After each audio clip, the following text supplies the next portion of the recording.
to like I go back to the hotel, pack up all my stuff, and then I ended up collabing with someone like that day, and I also am truly blessed she was there for me. She kind of like helped me figure out what to do, like what to say. So I go home, pack everything up, take everything, I leave, and then while I'm looking for my wallet, and I have this stuff on video too, by the way, like I'm not just making this up, I have like, we like go into this drawer next to like the bed, and she has 2 pairs of like handcuffs, not like normal ones, like fluffy ones, like, you know, handcuffs like that. She has like, you know, this kind of like gel, like it's called it's like kind of like a happy ending gel. It's like when you like, you know, when you're doing stuff with someone and they like, you know, kind of finish in a way. It's like gel to help them do that. She has lube. She has like a vibrator. She has those gummies to make you like, you know, want to do stuff. She has boys ones, girls ones, and liquid ones. I feel like she had something else too. I think that might have been it actually. Oh, and then like shots and like stuff like that, like of alcohol. She had all this stuff in her drawer, and I'm like, bro, like I have no clue what could have happened last night. Like, no clue. Me and Piper were just getting home, eating dinner because we had like a long day, but I wanted to do something because, you know, I haven't really hung out with my friends. I've just been hanging out with my girlfriend, which I love her, but obviously you need to hang out with your friends. When Ashley texted me, and she was like, basically that she's gonna be a third wheel and she wants me to come so like me and her could like talk and like hang out. That's what I insinuated, while Bradley and them do what they're doing. And I was like, you know what, you're my dog, I got you, I want to do something anyways. So guys, let's be real. This whole Ashley Barnes situation was getting out of hand. The second that drawer video popped up on the internet, and once people saw it, there was no going back. The clip spread everywhere. TikTok, Twitter, Reddit, Instagram, you name it. And the thing is, it wasn't just some random drawer. Like if it was just socks or makeup, no one would care. But this drawer had stuff in it that immediately raised eyebrows, and people were like, hold up, why does she have this? What does that even mean? And the internet did what the internet does best. It paused the video screenshot, every single frame zoomed in, circled items in red, like they were detectives working on a case, and then lined it up with the rumors that were already floating around. And suddenly, it didn't feel like rumors anymore. It felt like proof, like receipts in plain sight. But here's the thing. The drawer wasn't the only issue. It was just the spark.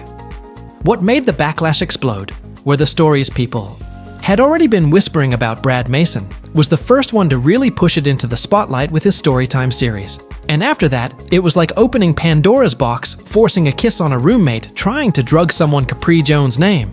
Being mentioned too, these weren't silly little internet rumors. These were serious allegations that shook the way people looked at her, and then, boom, the drawer video drops and it lines up with everything that was being said. And that's when people really turned on. TikTok stitches were everywhere. People sitting in their cars whispering, like, you guys. I need to talk about this. Reddit had whole threads breaking down. What was in the drawer? Instagram fan accounts that used to post edits of Ashley Barnes were suddenly posting screenshots calling her out and saying, unfollow now. When your own fans flip on you overnight, that's when you know it's real. Because fans are usually the last ones to admit their fave did something wrong, and dense. You could see it happen in real time. People went from defending her in the comments, like maybe it's not that serious, to full-on betrayal. Like, I can't believe I ever supported her. One girl even said, I used to watch her videos before bed every night. Now I feel sick when I see her face. So the backlash wasn't just numbers trending, it was emotional. People felt tricked by someone they thought was safe and relatable. And that kind of trust, once it's broken, it doesn't really come back the same way. And I was talking to Bradley, I was like, what are they talking about? And he's like, I think she's trying to do like a 2-minute stuff. And I'm saying, like, you see this tattoo, like 444, like I got it with my girlfriend, like I have a girlfriend. she knows I have a girlfriend, so what do you mean? And he's like, but she told us that you guys were only on social media and you guys were not really real. And what the, like, this girl's crazy, like, what's going on? So after she changes, she goes into her drawer and starts spraying a spray. So while she was spraying it, I go over to Brad and I'm like, what's she spraying? And he's like, it's pheromone spray. I'm like, what? For those of you guys that don't know what pheromone spray is, it's basically a spray that makes you, let's say, down for whatever. And after that, she grabs something else from her drawer, and it's these gummies. She basically shoves one into her roommate's mouth, basically telling her, oh, okay, take this, take this. Then she goes over to Brad, basically shoves one in his mouth, and she's like whispering something to him. I do have information such as screenshots, voice memos, and documents that I could share to clear my name for many and multiple of the allegations made against me, and it would help clear the air through different fabricated stories and lies.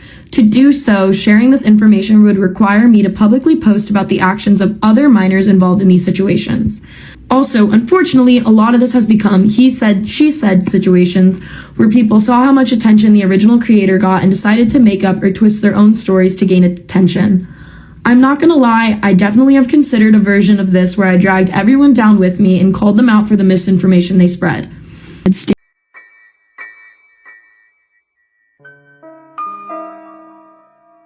So let's talk about the apology. When Ashley finally broke her silence, a lot of people were expecting her to come in, strong admit to what she did wrong, and maybe start rebuilding her reputation. But instead, her apology felt kind of soft. She said she was sorry if anyone felt uncomfortable. She mentioned not remembering parts of what happened. She blamed being in a bad headspace, and when it came to the drawer, she brushed it off saying not everything in it belonged to her, and that friends had left stuff behind. And yeah, some fans were like, okay, at least she said something, because ignoring it forever would have been worse. But a lot of people were not impressed. They felt it wasn't an apology. It was just damage control because she never owned the actual actions. She never said I did this, and it was wrong. She said things like, I'm sorry, you felt that way. And that always sounds like pushing the blame back on the other person. TikTok ate it alive. People were duetting her apology, video, and putting text over it, like this isn't accountability, this is PR, damage control. YouTubers made breakdowns, pausing her every sentence, showing why it didn't sound real. Reddit users said it straight up. She's only sorry because she got caught, and you could feel the internet rolling its eyes at her words. One fan even commented, I wanted to believe her. But this just feels like she's apologizing to keep her career, not because she actually cares about what she did. And honestly, that summed up how a lot of people felt. The apology didn't close the chapter. It left even more questions and made people wonder if the truth was still hiding, just like that drawer that started the whole mess. A lot of people were complaining as to why I haven't said anything online about the allegations being made against me, and there were multiple reasons for this.